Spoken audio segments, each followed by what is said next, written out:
ওগো আল্লাহর গোলাম, সেই সময় যুদ্ধের ঘোষণা হয়ে যায়। মুসলিমেরা যুদ্ধের ময়দানে হাজির, ইহুদিরাও ময়দানে হাজির। যুদ্ধটা শুরু হয়ে গেল। এমতো অবস্থায় ইহুদিদের হাতে মুসলিমদের একটা দল বন্দী হয়ে পড়ে। 10 জনের একটা দল তারা বন্দী করে নেয়।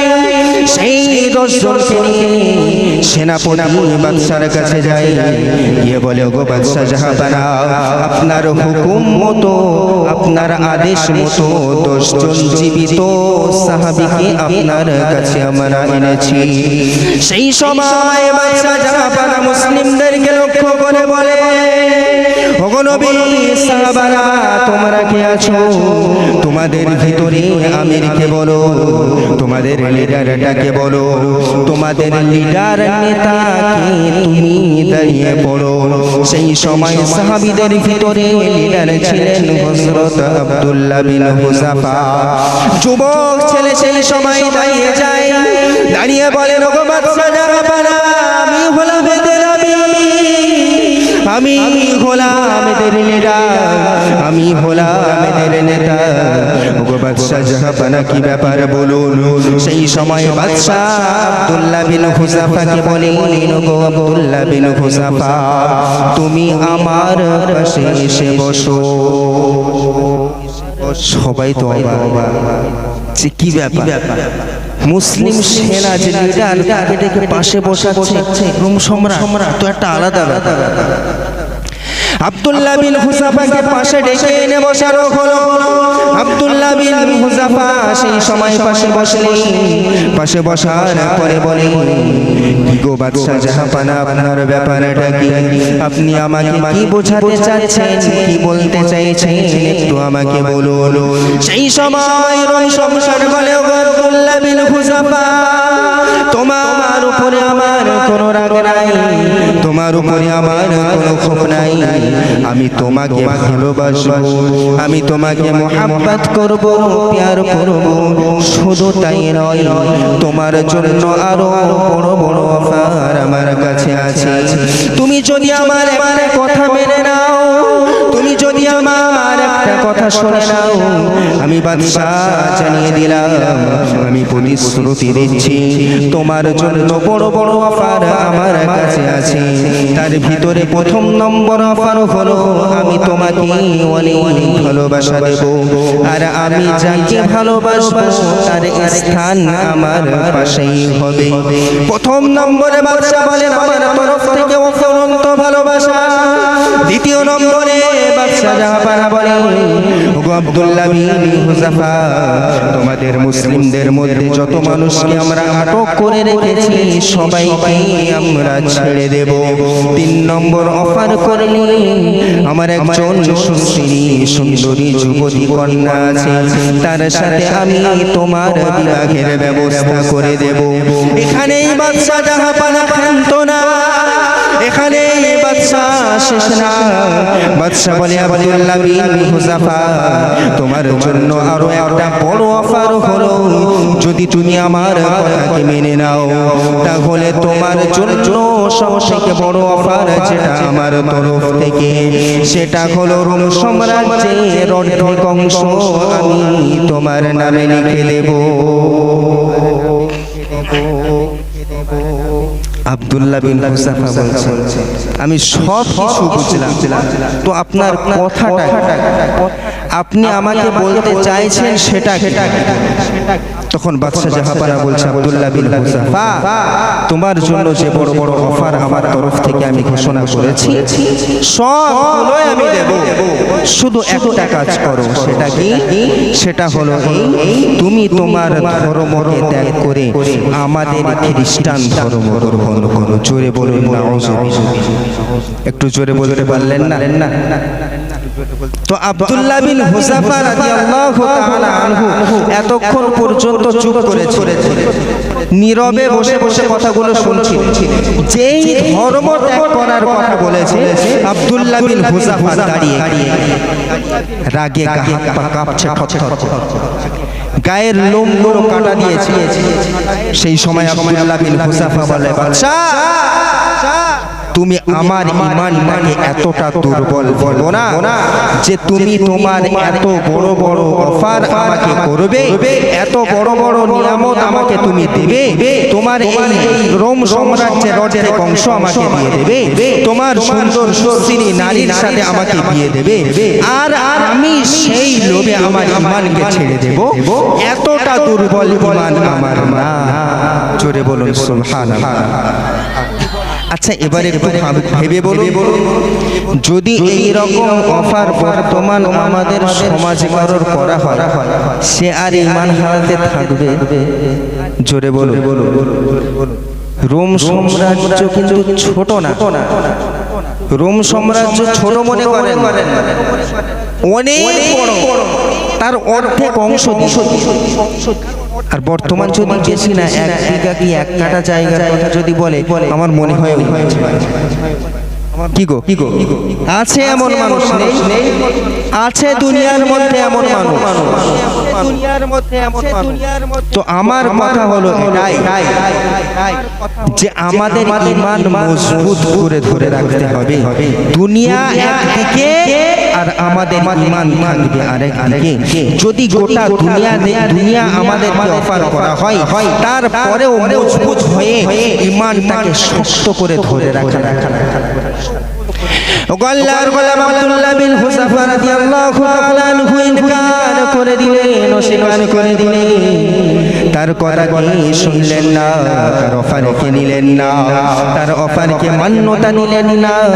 সেই সময় বাদশা জাহাপানা বলে, মুসলিমদেরকে একটা ঘরের ভিতরে বন্দী করো এবং সেই ঘরের ভিতরে কোনো রকম খাবার দেওয়া হবে না, সেই ঘরের ভিতরে কোনো রকম পানি দেওয়া হবে না, তাদেরকে ক্ষুধা অবস্থায় রেখে দিতে হবে। ক্ষুধার তাড়নায়, ক্ষুধার জ্বালায় তারা ঈমান ত্যাগ করে আবার আমার কথাকে তারা মেনে নিবে। এই বলে বাদশা জাহাপানা তার ঘরের ভিতরে যায় এবং সাহাবাদেরকে বন্দী করে রাখা হয় একটা ঘরের ভিতরে। সাহাবারা সবাই তার ভিতরে থাকে। 1 সপ্তাহ হয়ে গেল। এদিকে বাদশা একজন ডাক্তার নিযুক্ত করে রেখেছে। ডাক্তারকে বাদশা বলেন, যদি মুসলমানেরা মৃত্যুর সঙ্গে লড়াই করতে শুরু করে, তুমি যদি এমন পরিস্থিতি বুঝতে পারো যে তারা আর বাঁচবে না, এই রকম পরিস্থিতিতে আমার কাছে খবর নিয়ে আসবে। বাদশাকে সেট করে দেওয়া হলো। কয়েকদিন পরে বাদশা দেখেন আব্দুল্লাহ বিন হুযাফা উঠতে পারে না, আব্দুল্লাহ বিন হুযাফা বসতে পারে না, চলতেও পারে না, কথা বলতে পারে না। সেই সময় বাদশার কাছে গিয়ে বলে, বাদশা জাহাপানা, মুসলিমদের অবস্থা বড় করুণ হয়ে পড়েছে। সেই সময় বাদশা ডাক্তারকে ডেকে বলে, শোনো, মুসলিমদের জন্য খাবার নিয়ে যাও, তবে খাবারটা হবে শূকরের মাংস, আর পানিটা নিয়ে যাবে, পানিটা হবে মদ মিশ্রণ করা পানি। কারণ ওই বাদশা ছিল আহলে কিতাব, সে জানতো মুসলমানদের ঈমান কেমন ভাবে দুর্বল করা যায়। বাদশাকে ডাক্তারকে সেট করে দিয়েছে যে ওদের জন্য খাবার নিয়ে যাবে শূকরের মাংস, আর যে পানিটা নিয়ে যাবে পানিটা হবে মদ মিশ্রণ করা পানি, মানে দুটোই হয়। বাদশা জানে যে মুসলিমদের ঈমান যদি অন্যভাবে দুর্বল না করাও যায়, তাহলে খাদ্যের মাধ্যম দিয়ে এদের ঈমান দুর্বল করা সম্ভব। কারণ হারাম খাদ্য যদি শরীরের ভিতরে ঢোকা শুরু করে, তো আমাদের ঈমান এমনিই দুর্বল হবে। তো বাদশা একটা চাল চেলেছে যে যদি এদেরকে হারাম খাদ্য খাওয়ানো যায়, তবে ওরা হয়তো এবার আমার কথা শুনতে পারে। সেই সময় ডাক্তার সেই খাবারগুলো নিয়ে আব্দুল্লাহ বিন হুযাফার সামনে যায়, গিয়ে বলে, আব্দুল্লাহ বিন হুযাফা, তোমাদের জন্য খাবার এনেছি। সেই সময় আব্দুল্লাহ বিন হুযাফা বলে, ডাক্তার, আপনি আমাদের জন্য কি খাবার, কি পানি আপনি এনেছেন? সেই সময় ডাক্তার বলে, আব্দুল্লাহ বিন হুযাফা, শোনো, তোমার তোমাদের জন্য যে খাবার এনেছি খাবারটা হলো মধু মিশ্রণ করা পানি, আর যে খাবার হলো খাবারটা হলো শুকরের মাংস। আব্দুল্লাহ বিন হুযাফা এতক্ষণ আর উঠতে পারছিলেন না, বসতে পারছিলেন না। যেই হারাম খাদ্যের কথা শুনলে আব্দুল্লাহ বিন হুযাফা চট করে দাঁড়িয়ে গেলেন। দাঁড়িয়ে বলেন, ওগো ডাক্তার শোনে, আমরা আমাদের ঈমানকে শক্ত করে ধরে আছি, আমরা আমাদের ঈমানকে মজবুত করে ধরে আছি। হারাম খাদ্য খেয়ে আমরা আমাদের ঈমানকে কখনো দুর্বল করব না। জোরে বলুন সুবহানাল্লাহ। আব্দুল্লাহ বিন হুযাফা বলেন, ওগো জগন্নাথ বাদশাকে গিয়ে আপনি বলুন আমরা এই হারাম খাদ্য খাবো না যতক্ষণ পর্যন্ত আমাদের ভিতরে রূহ আছে, যতক্ষণ পর্যন্ত আমাদের ভিতরে জান আছে, ততক্ষণ পর্যন্ত আমরা কোনো হারাম খাদ্য খেয়ে আমাদের ঈমানটুকু আমরা দুর্বল করতে রাজি না। ডাক্তার তখন বাদশার কাছে গিয়ে বলে, বাদশা এতক্ষণ তারা উঠতে পারছিল না, বসতে পারে না, কথাও বলতে পারে না, কিছুই করতে পারছিল না। যেই আমি তাদের কাছে খাবার নিয়ে গেলাম আর নিয়ে যাওয়ার পরে বললাম এটা শুকরের মাংস আর মধু মিশ্রণ করা পানি, কথাটা শোনার সাথে সাথেই আব্দুল্লাহ বিন হুযাফা মজবুত হয়ে গেছে। মানে ওদের ঈমানি পাওয়ারটা আলাদা আলাদা। আমি আলোচনা লম্বা করব না। সেই সময় বাদশা বলে, তাহলে একদম সর্বশেষ স্টেপে নিয়ে যাওয়া, এদেরকে এভাবে হবে না, সহজে এরা ঈমান ছাড়বে না। তোমরা একটা কাজ করো, আগামীকাল কয়েকটা কড়াই নিয়ে আসো আর কড়াইয়ের ভিতরে গরম তেল টকবক করে ফোটাতে থাকো, ওই গরম তেলের ভিতরে তাদেরকে নিক্ষেপ করা হবে। পরের দিন সকাল হলো, বাদশার হুকুমে তখন সেনাপতিরা সেনাবাহিনীরা গরম কড়াইয়ের ভিতরে তেল ফোটায় এবং সাহাবাদেরকে সেই তেলের পাশে নিয়ে যাওয়া হয়। নিয়ে যাওয়ার পরে বাদশা বলে, ওগো আব্দুল্লাহ বিন হুযাফা তোমরা কি দেখতে পাও না গরম তেল টকবক করে ফোটে? ওগো আব্দুল্লাহ বিন হুযাফা তোমাদের পরিবারের প্রতি মায়া নাই, তোমাদের কি তোমাদের সন্তানাদের প্রতি মায়া নাই, তোমাদের কি আত্মীয় স্বজনের প্রতি মায়া নাই? ওগো আব্দুল্লাহ বিন হুযাফা যদি আমার কথাটা তোমরা মেনে নাও, যদি আমার কথাটা তোমরা শুনে নাও, তাহলে তোমাদের সবাইকে আমি ছেড়ে দেব। শুধু ছেড়ে দেব তা নয়, আমি যা প্রতিশ্রুতি দিয়েছি সবগুলোই আমি পূরণ করে দেব। আব্দুল্লাহ বিন হুযাফা রাদিয়াল্লাহু তাআলা চুপ করে রইলেন এবং সেই সময় বাদশা ওই মুসলমানদের থেকে সাহাবাদের ভিতরে থেকে একজন সাহাবাকে নিয়ে গরম তেলের ভিতরে ফোটাতে শুরু করে আর আব্দুল্লাহ বিন হুযাফাকে বলে, ওগো আব্দুল্লাহ বিন হুযাফা তুমি কি দেখতে পাও না একজনকে তেলের ভিতরে ফোটানো হচ্ছে? তোমার কি কষ্ট লাগে না? মনে মনে ভয় লাগে না? তুমি যদি একবার বলো তোমাকে ছেড়ে দেব। আব্দুল্লাহ বিন হুযাফা বলেন, ওগো বাদশা জাহাপানা আমার ভিতরে যতক্ষণ পর্যন্ত জানটা থাকবে, রূহ থাকবে, আমি ততক্ষণ পর্যন্ত এক ইঞ্চিত পরিমাণ হলেও ঈমানের রাস্তা থেকে দূরে আসবো না। জোরে বলুন। সেই সময় বাদশা জাহাপানা তার যে সেনাবাহিনী আছে তাদেরকে বলে, ওগো আমার সেনারা তোমরা ওই আব্দুল্লাহ বিন হুযাফাকে ধরে নিয়ে আসো। দুজন ধরে ওই গরম তেলের দিকে নিয়ে যায়। সেই সময় আব্দুল্লাহ বিন হুযাফার চোখ দিয়ে টপ টপ টপ টপ করে পানি পড়ে, আব্দুল্লাহর চোখ দিয়ে পানি ঝরে। সেই সময় বাদশা জাহাপানা বলে, ওগো আব্দুল্লাহ বিন হুযাফা তোমার চোখ দিয়ে পানি কেন পড়ে? তুমি কেন কান্না করো? একবার আমাকে বলো, তোমার কি মৃত্যুর ভয় লাগে নাকি? তুমি কি মৃত্যুর ভয়ে কান্না করো? তুমি আমাকে বলো, যদি আমার কথাটা একবার শুনে নাও তোমাকে আমি চিরজীবনের মতো ছেড়ে দেব। আব্দুল্লাহ বিন হুযাফা সেই সময় বাদশাকে ডেকে বলে, ওরে জালিম বাদশাহ আমি মৃত্যুর ভয়ে কান্না করি না, আমি মৃত্যুর জন্য কান্না করি না। মুমিন কখনো মৃত্যুকে ভয় পায় না। আমি কান্না করি এই কারণে আমি একটু পরেই শাহাদাত বরণ করব, একটু পরে আমি মারা যাব। ওরে বাদশা জাহাপানা, আমি একটু পরে চিরজীবনের মতো দুনিয়া ছেড়ে চলে যাব, আমি বড় জগতে পাড়ি দেব। তো আমি কান্না করি এই কারণে আমার মনে বড় কষ্ট লাগে।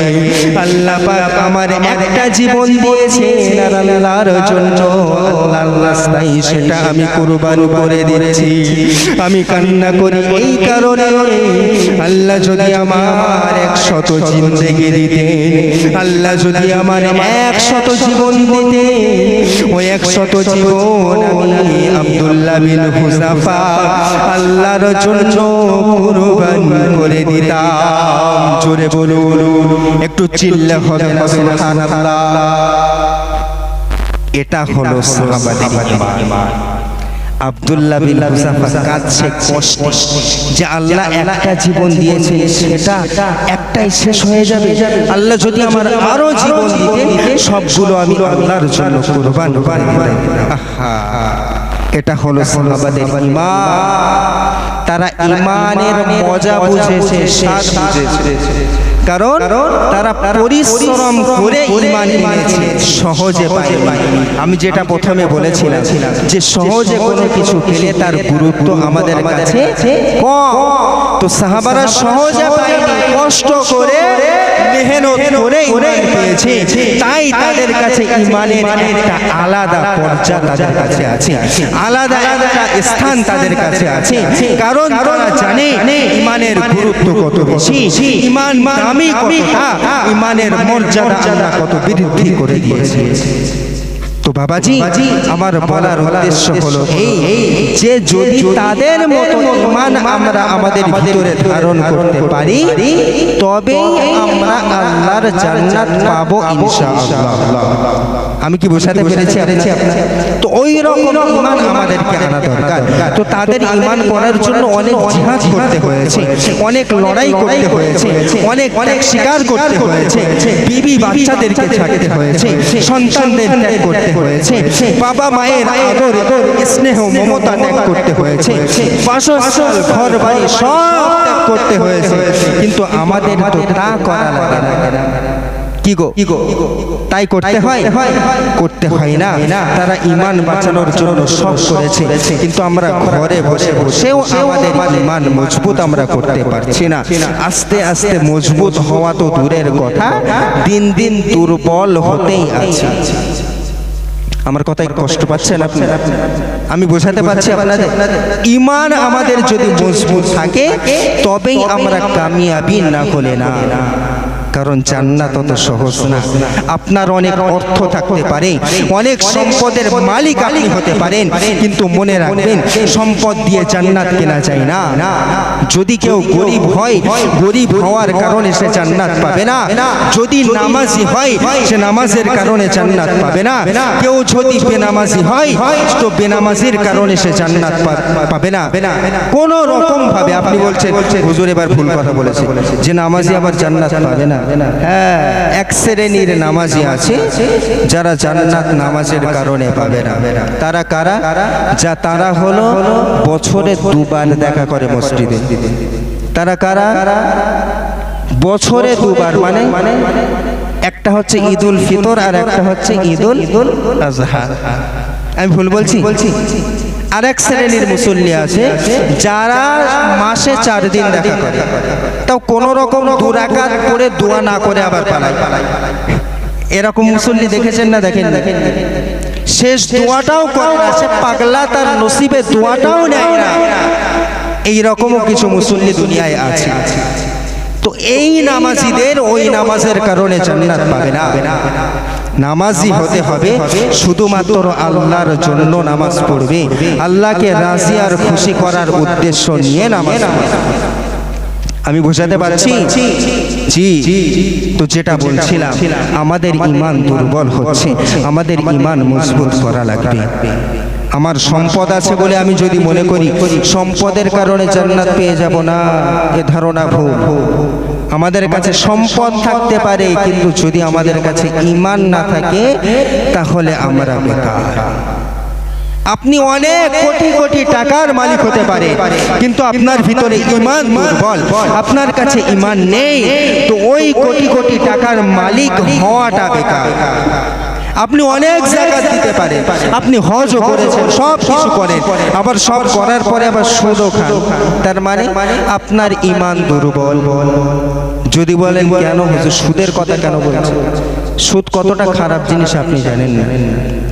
ও আল্লাহর গোলাম, আল্লাহ পাক রব্বুল আলামিন পবিত্র কোরআনের মধ্যে বলেন, ইয়া আইয়ুহাল্লাযীনা আমানুত্তাকুল্লাহা ওয়া যারু মা বাকিয়া মিনার রিবা ইন কুনতুম মুমিনিন ফাইন লাম তাফআলু ফাআযানু বিহারবিন মিনাল্লাহি ওয়া রাসূলিহি। আল্লাহ পাক রব্বুল আলামিন ঈমানওয়ালাদেরকে ডেকে বলে, ওগো আমার ঈমানওয়ালা বান্দারা, আমি রব জানিয়ে দিলাম তোমরা আমি আল্লাহ আমাকে ভয় করো।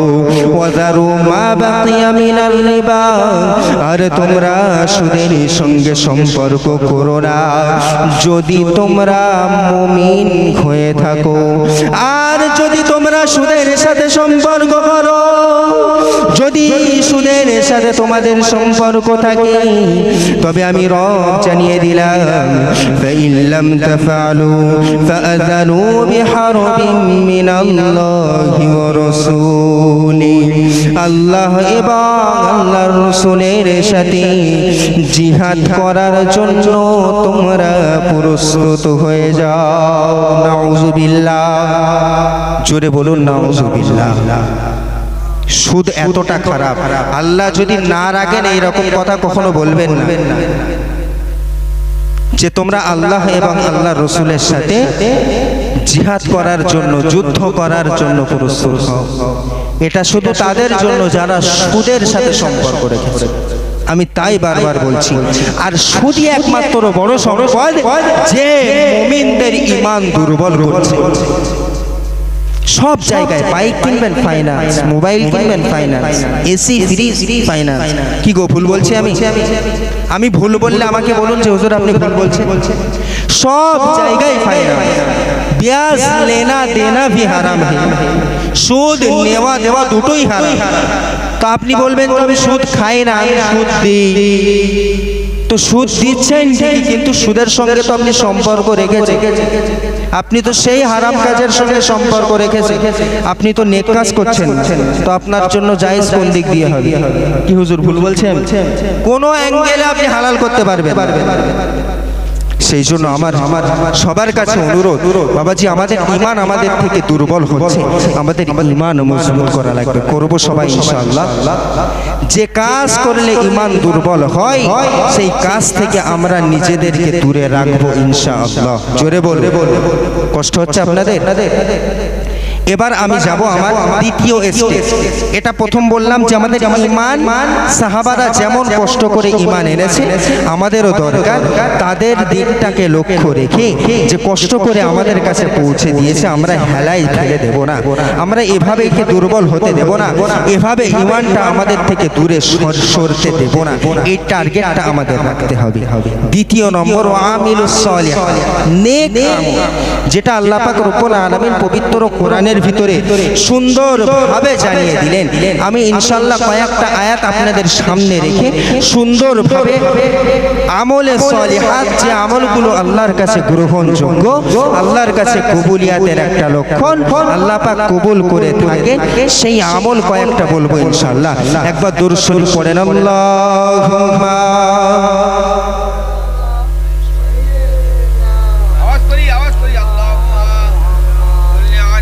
মুহাব্বতের সাথে পড়েন, ওয়া আলা আলি সাইয়্যিদিনা।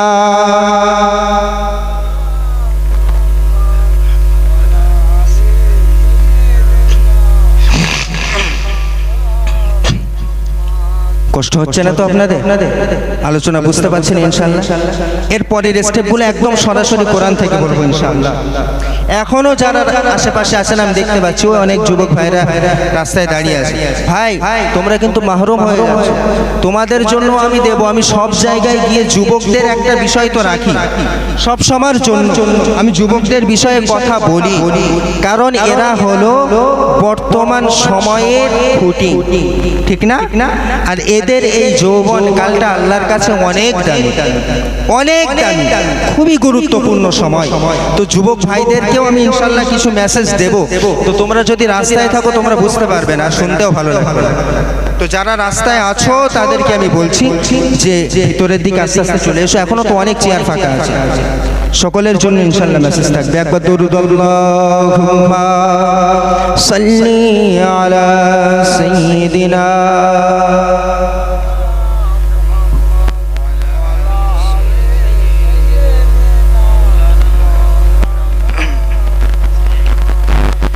ও শহরে মুহাব্বা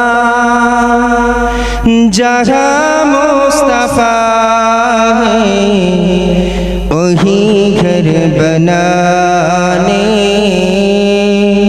को दिल चाहता है।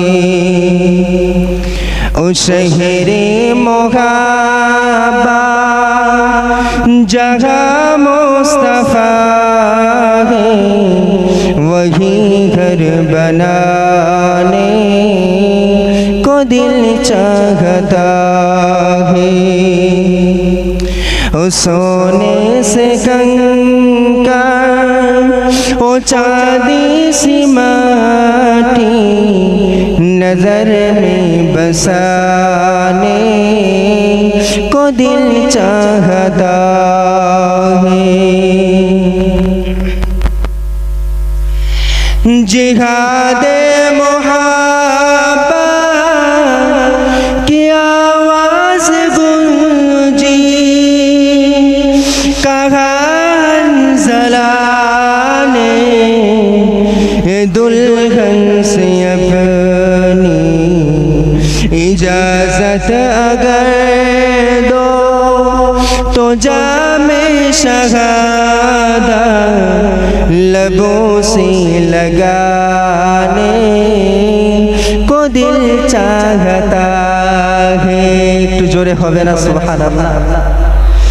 इजाजत अगर दो तो जामे शहादत लबों से लगाने को दिल चाहता है।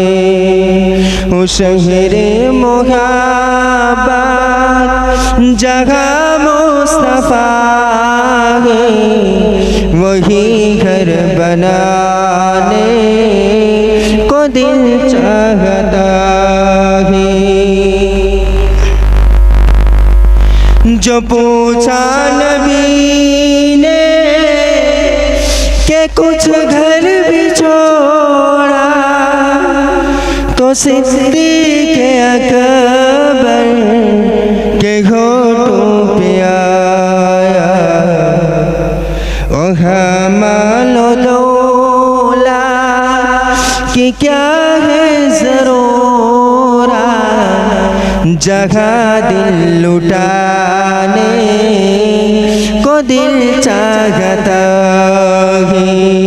ओ शहरे मुहाब्बा जगह मुस्तफा है वही घर बना